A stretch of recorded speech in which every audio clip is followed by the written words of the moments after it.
Life with Lyra. Tara! Finally, birthday, ganap ko to. Yes, super late upload na naman tayo mga sis. Alam nyo na, busy-busyhan ang sister nyo. Pero ayan, dinala tayo ni Marky dito sa Soul Sky Restaurant sa Eastwood, Quezon City. Actually, natawa ko sa sarili ko kasi nakalimutan kong mag-vlog nung umpisa. Naalala ko na lang, nasa elevator na kami. Kaya fast forward, hello elevator live, akit tayo sa 33rd floor. Kaya kapit mga sis. Andito na tayo, unang stops, outfit check sa malaking salamin. Syempre, kung walang OOTD, hindi counted ang ganap. Turn to the left, turn to the right. Smile na parang kakasahod lang. Kahit wala naman. Tapos lakad-lakad tayo papasok, trying hard na hindi madulas kasi ang elegant ng floor. Nakahanap pa tayo ng table at grabe, ang ganda ng view. As in, floor to ceiling windows mga sis. Tapos kita mo yung city, yung mga building. Grabe. Alam mo yung pakiramdam na kahit wala kang sabihin, okay ka na? Ganon. Parang gusto kong umupo lang, tahimik, tapos magpasalamat. Lord, salamat sa isa pang taon, sa mga taong nagmamahal at sa pagkain na paparating. Plot twist mga sis, meron pala sila ditong handbook. As in, pwede kang mag-rent ng pang K-Feels for only 100 pesos. So, syempre, ganap na yan, kinuha na agad ng sister nyo at isusuot natin yan. Instant soul vibes. Parang isang anyang sayo lang, lilipad na ng sister nyo sa K-drama. Oh, picture dito, picture doon, post na parang may OST sa likod. Ano daw? Reminder lang, kailangan mo siyang ibalik bago kayo kumain. Bawal doon isuot habang kumakain, baka mahulog yung kimchi sa damit mo. Di masisira ang ilusyon. Kaya after ng pictorial, balik muna natin. Fair lang naman. Na-feel ko ng soul, hindi ko na kailangan isama pa yung sauce.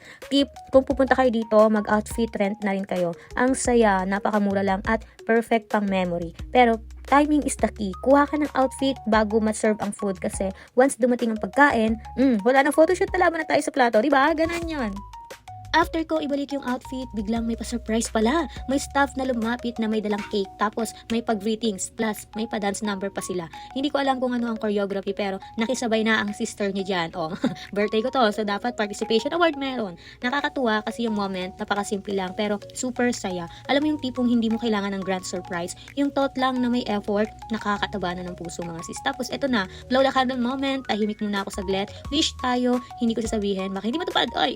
Pero syempre, kasama dyan ang health, family, ministry, at konting travel. At maraming sales sa Toktik o Black App. Nasa comment section ang link. Follow nyo yun mga sis. Food time. Ito na yung in-order namin ni Marky. Honestly, nakalimutan ko na yung exact names. Pero sure ako, authentic Korean to. Meron parang bibimbap vibes, may spicy na baka, tteokbokki to. Tapos may meat na wow. Tender, juicy. Di ko alam kung bulgogi ba to o special chef's secret. Pero ang alam ko lang, masarap mga sis. Nag first bite ako niya, napapikit ako sandali. Hindi dahil emote, kundi dahil mainit. Pero after ng cool down, ang sarap talaga. Yung seasoning, sakto, may balance yung alat, tamis, at konting anghang. Tapos may side dishes, kimchi, pickled something, at yung isa na hindi ko rin alam ang pangalan, pero kinain ko pa rin kasi masarap, di ba? Tips sa inyo mga sis, share lang para matikman lahat at huwag mahiya magtanong sa staff kung ano ang masarap i-pair. Friendly sila at marunong mag-suggest. Basta ako, verdict, babalik ako dito kahit hindi ko maalala yung pangalan ng dish. Basta yung lasa mga sis, hindi ko makakalimutan. Ang sasarap.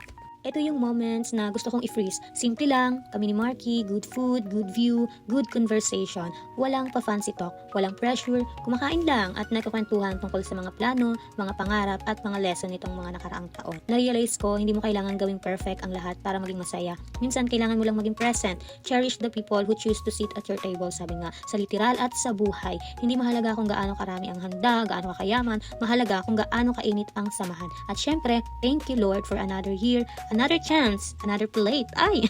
Nagkwento pa ako ng konti about childhood birthdays ko kay Marky. Yung simpleng spaghetti at hotdog, yung may marshmallow, tapos paper hat na maluwag, nakaka-nostalgia. Kaya itong second blow, hindi lang para sa akin ngayon. Para din sa batang ako noon na sobrang saya kahit napakasimple lang. Minsan, kailangan mo lang i-remind sa sarili mo na pwede kang maging bata ulit. Na-realize ko kung nasa season ka man ng late uploads, late answers, late breakthroughs, okay lang. Minsan, dinidelay ni Lord yung mga bagay para mas ma-appreciate mo. Hindi ibig sabihin wala.